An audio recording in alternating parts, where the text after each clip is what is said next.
खबरें जो आपको सीधे जोड़ती हैं हमसे, जिनका आपकी जिंदगी पर होता है सीधा असर। खबरों की वही तस्वीर, बिना बदले बिना डरे, जज्बा सच का लिए, सच दिखाते हैं।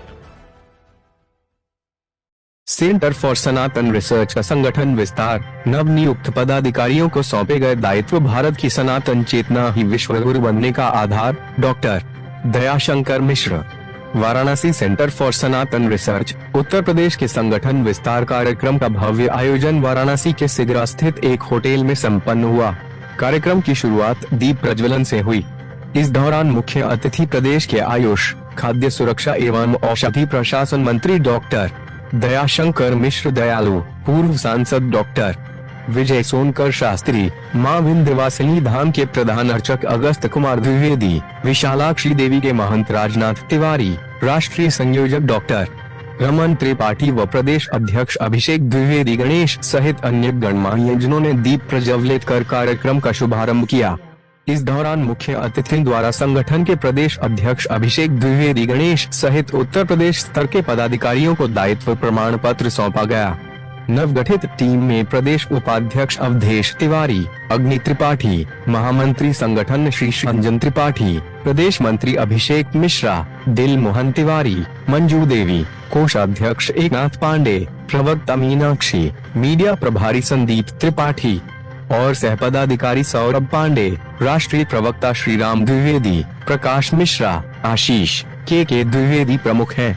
जबकि संरक्षण मंडल में श्रीकांत मिश्रा, अर्चक विश्वनाथ मंदिर, कमल किशोर, पुजारी दुर्गा कुंड, महंत राजनाथ तिवारी, काशी विशालाक्षी मंदिर, रोशन गिरी, प्रधान पुजारी काल भैरव, अभय पांडे, विधि अधिकारी BHO राजेश पांडे, जिला अध्यक्ष अरविंद शुक्ला, डॉक्टर किरण पांडे, नित्यानंद त्रिपाठी एवं दिवाकर द्विवेदी को शामिल किया गया।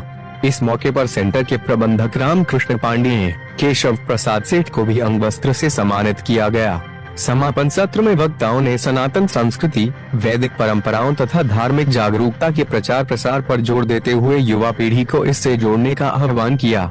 मुख्य अतिथि डॉक्टर दयाशंकर मिश्रा दयालु ने कहा कि सनातन धर्म कोई संकीर्ण परिभाषा नहीं, बल्कि यह जीवन जीने की वह शाश्वत शैली है जो हमें आत्मा, शरीर और मन के संतुलन का विज्ञान सिखाती है। कार्यक्रम का संचालन श्री राम द्विवेदी ने किया। निरोग रहते थे, उसको सारे विश्व में संयुक्त राष्ट्र से मान्यता दिलाकर मोदी जी ने आज दुनिया के 180 से ज़्यादा देश योग करते हैं, आयुर्वेद से अपनी चिकित्सा कर रहे हैं। भारत के वेदों के प्रति लोगों का लगाव बढ़ा है। भारत के जो सांस्कृतिक स्थान है, आपने देखा होगा कि जब से भगवान बाबा विश्वनाथ का कॉरिडोर बना है, जब से भगवान मर्यादा पुरुषोत्तम राम अपने घर में विराजमान हुए हैं, मथुरा की बात हो रही, वृंदावन की बात हो रही, इस देश का जो स्पिरिचुअल टूरिज़्म है वो अपने उच्चतम बिंदु पे है। दुनिया के किसी देश में धार्मिक रूप से इतने लोग एक एक शहर में जा रहे, काशी में आपने देखा कि कई करोड़ों लोग प्रत्येक वर्ष आ रहे हैं। तो मुझको लगता है कि ये तभी संभव हो पाया जब वर्तमान की सरकार ने अपने अतीत की उन धरोहरों को, अपने उस सांस्कृतिक और धार्मिक विरासतों को और अपने उस आध्यात्मिक स्थलों को फिर से नई चेतना, नई ऊर्जा दिया है। आज देश चमत्कृत है, विश्व चमत्कृत है। शासन में बात की जा रही, क्या मानते हैं इसको? क्या वाकई इस समय गुरुकुल पद्धति की जरूरत है? देखिए, शिक्षा के लिए देश में भारत की सरकार ने एक समान शिक्षा नीति लागू किया है। पूरे देश में शिक्षा का एक रूपता के लिए बहुत सारे ऐसे स्कूल हैं संख्या के लिहाज से जहाँ शिक्षण मतलब कम बच्चे होंगे, ऐसी संस्थाओं को किसी को ख़त्म नहीं किया जा रहा, सबको समायोजित किया जाएगा और उससे बेहतर स्थान बना के, चूँकि बच्चे आकर्षित हों, परिवारीजन उनके आकर्षित हों और उन बच्चों में अपने बच्चों को भेजें। आपने देखा कि कायाकल्प योजना के बाद से प्राइमरी शिक्षा में जो चमत्कार हुआ है वो आपसे छिपा नहीं है। आज आपके वो प्राथमिक विद्यालय एक मॉडल स्कूल बन चुके हैं। तो शिक्षा को लेकर सरकार, चाहे उत्तर प्रदेश की सरकार हो चाहे भारत की सरकार हो, नित्य नए प्रयोग करके शिक्षा को उच्चतम, भारत अतीत का भारत तो शिक्षा के लिए दुनिया का केंद्र था।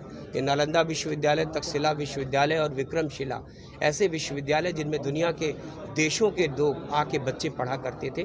तो शिक्षा का केंद्र भारत रहा है और भारत में शिक्षा की प्रणाली को सदैव सुधार की ज़रूरत है। सनातन रिसर्च मनुस्मृति और संविधान में क्या बहस करेगा? मैंने कहा ना कि यह संस्था अपने वैदिक परंपराओं को फिर से जिंदा करने के लिए वेदों पर, पुराणों पर, स्मृतियों पर, जो हमारे प्राचीन ग्रंथ हैं उन सब पे काम कर रहा है और निश्चित ही संस्था समाज के हित में एक बहुत बड़ा काम कर रही है। पंकज, मैं प्रदेश का पदाधिकारी हूँ। क्या कार्यक्रम चल रहा है? कार्यक्रम संगठन को, उत्तर प्रदेश के सभी संगठन को जोड़ने का कार्य किया जा रहा है और जिससे सनातन धर्म मजबूत हो। आज यही कार्यक्रम है, सभी को संगठन जोड़ना और मजबूती लाना। कहाँ से लोग आए हुए हैं? कई जिले से और प्रदेश से लोग आए हुए हैं। क्या मुख्य होगा सनातन के लिए इस कार्यक्रम में? मुख्य ये होगा कि सभी सनातनियों को जोड़ने का कार्य होगा और विकास के कार्यों में और सनातन के विकास के कार्यों में सहयोग देने का कार्य होगा। जिस तरह से यहाँ पे पदाधिकारियों की मीटिंग हुई है और मीटिंग हो रही है, तो देखा जाए तो क्या निष्कर्ष निकलेगा? क्या वाकई हमारे बनारस, काशी में और काशी के बाहर अदर जिलों में भी उस सनातन धर्म को आगे बढ़ाने में सहयोग किया जाएगा और कार्यकर्ता हमारी कमेटी बना के उसको सहयोग करने का कार्य करेंगे। कार्यक्रम के मुख्य अतिथि कौन कौन है? आज कार्यक्रम के मुख्य अतिथि माननीय डॉक्टर दयाशंकर मिश्र दयालु गुरु जी हैं और आपके प्रदेश राष्ट्रीय अध्यक्ष जी हैं। सहयोग की बात किया, किस तरह से सहयोग करेंगे, क्या रूपरेखा होगी? सहयोग करने के लिए मैं तन मन धन से सहयोग करूंगा सनातनियों के लिए। के द्विवेदी, सनातन धर्म रिसर्च सेंटर, संरक्षक दल। आज यहाँ पे किस तरह का प्रोग्राम हो रहा है?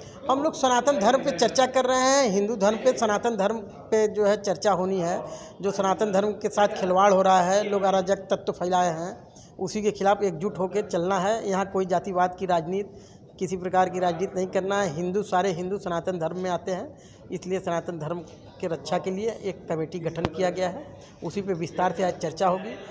पार्टी का गठन हो रहा है, राष्ट्रीय से लेकर प्रदेश स्तर पे, जिला स्तर तक आज गठन है। बात की जाए तो सरकार भी सनातन पे ही काम कर रही है। बिल्कुल कर रही है। और आप लोग भी सनातन की बात कर रहे हैं। क्या वाकई सनातन खतरे में है?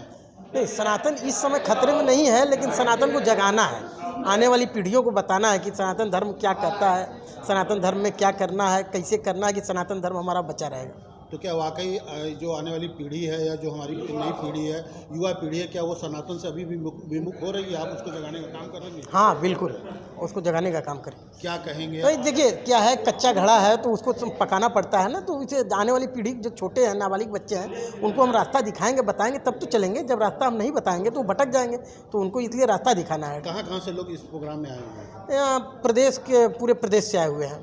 हाँ, आज की इस प्रोग्राम के मुख्य अतिथि कौन कौन लोग हैं? दयाशंकर मिश्र दयालु जी हैं और डॉक्टर विजय सोनकर शास्त्री जी हैं, राष्ट्रीय प्रवक्ता भारतीय जनता पार्टी के। क्या कहेंगे काशी में, क्योंकि ये सनातन का एक तरह से देखा जाए तो बहुत बड़ा केंद्र है। हाँ। क्या कहेंगे काशी के उस नौजवानों के लिए कि जो अभी भी सनातन को उन्हीं लोगों के लिए तो रखा गया है, उनको जगाने के लिए, समझाने के लिए, बताने के लिए कि सनातन धर्म पे आइए, सनातन धर्म पे चलिए, सनातन धर्म से ही सब कुछ है। इस बारे में क्या कहना है? सनातन रिसर्च की जो संस्था है, ट्राइडेंट सेवा समिति, ये इस देश के अतीत के उस वैभव, भारत के वैभव को पुनर्स्थापित करने के लिए फिर से उस पर शोध कर रही है। तमाम अपने उन अनछुए विषयों को जो समय और काल के गर्त में समा गए हैं, उनको दुनिया के सामने और समाज के सामने लाना, अतीत की उन धरोहरों को सहेजना जिनमें हमारे प्राचीन दैवीय स्थान है, देवी देवताओं के मंदिर हैं जो समय के साथ बहुत अच्छी स्थिति में नहीं है, उनको फिर से उनको स्थापित करना, जीर्णोद्धार करना, मंदिरों की चिंता करना, अपने देश की संस्कृति की चिंता करना। तो ये जो सनातन को संरक्षित करने की संस्था है, निश्चित ही अपने काम में दिनों दिन प्रगति करती जा रही है। देश के प्रत्येक कोने में, चाहे वो गुजरात हो, चाहे वो कश्मीर हो, चाहे वो कन्याकुमारी हो, देश के हर राज्य में ऐसे उन स्थानों को चिन्हित करना। काशी में भी बहुत सारे मंदिरों का जीर्णोद्धार कराया है इस संस्था ने। तो अतीत की धरोहरों को सहेजने का काम, वेद पर, पुराणों पर, स्मृतियों पर, श्रुतियों पर, ये जो हमारे प्राचीन ग्रंथ हैं, उन सबको सहेजने का काम यह संस्था कर रही है। हृदय की गहराइयों से इस संस्था से जुड़े अपने उन सारे पदाधिकारियों को बधाई देता हूँ। आज संस्था का विस्तार भी था, आज बहुत सारे पदाधिकारियों ने नई जिम्मेदारियां अपने ऊपर लिया है।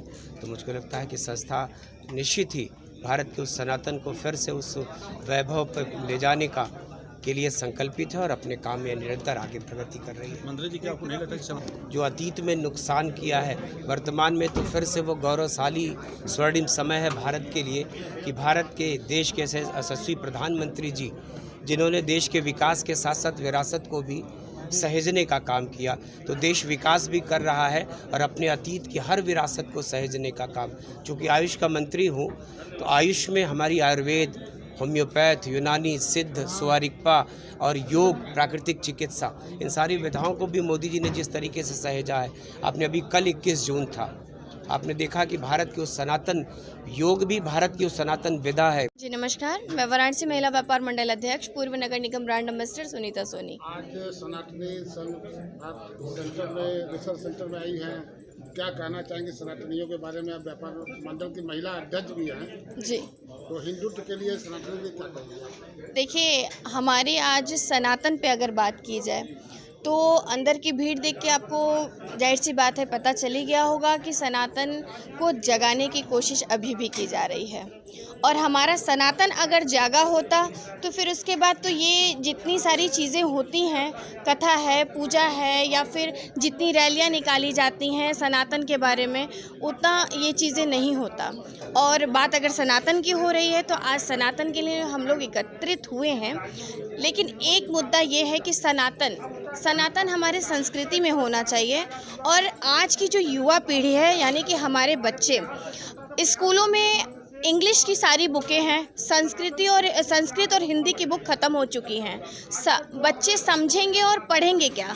आज बच्चे उतना ही पढ़ रहे हैं जितना स्कूल में पढ़ाया जा रहा है। हमारी संस्कृति और हमारे सनातन के बारे में तो उनको बताया ही नहीं जाता, स्कूल से ही उनको शिक्षा नहीं दी जा रही है। घर में तो हम लोग अपने बच्चों को मोटिवेट करते हैं, लेकिन ये जो टीवी है, जो बॉलीवुड और हॉलीवुड की मूवीज़ हैं और स्कूल की जो अंग्रेजी पढ़ाई है, ये हमारे बच्चों को गलत दिशा में लेके जा रही है। स्कूलों में जैसे सभी क्लासेस 30 मिनट के होते हैं, वैसे एक हमारे सनातन के बारे में एक बुक होनी चाहिए। हिंदी और संस्कृत की बुक को फिर से रिस्टोर करा के बच्चों को पढ़ाना चाहिए। उनकी जो संस्कृति है उनको स्कूल में भी सिखानी चाहिए। आज के युवा पीढ़ियों के लिए जन जागरण अभियान भी जरूरी है, एकदम ज़रूरी है, क्योंकि हमारी युवा पीढ़ी जो इस समय इंस्टाग्राम, स्नैपचैट की तरफ जा रहे हैं, आधे से ज़्यादा लोग वीडियो नाचने गाने में ही बिता दे रहे हैं। बहुत सारी युवा पीढ़ी ऐसी है जो कि घाटों पर बैठ के ड्रिंक कर रही है, स्मोकिंग कर रही है, भेजते हैं, या फिर किसी के बच्चों को लोग काशी भेजे हुए हैं पढ़ाई करने के लिए। तो यहाँ जो बच्चे जो चीज़ें कर रहे हैं वो चीज़ें भी, उस पर थोड़ा सा हमारे प्रशासन को भी गाइडलाइन की ज़रूरत है कि वो मोटिवेट हो। आज के जो युवा पीढ़ी है, तो बाद में है जो बच्चों के गार्जियन हैं जी, उनको इस चीज़ की समझाना चाहिए।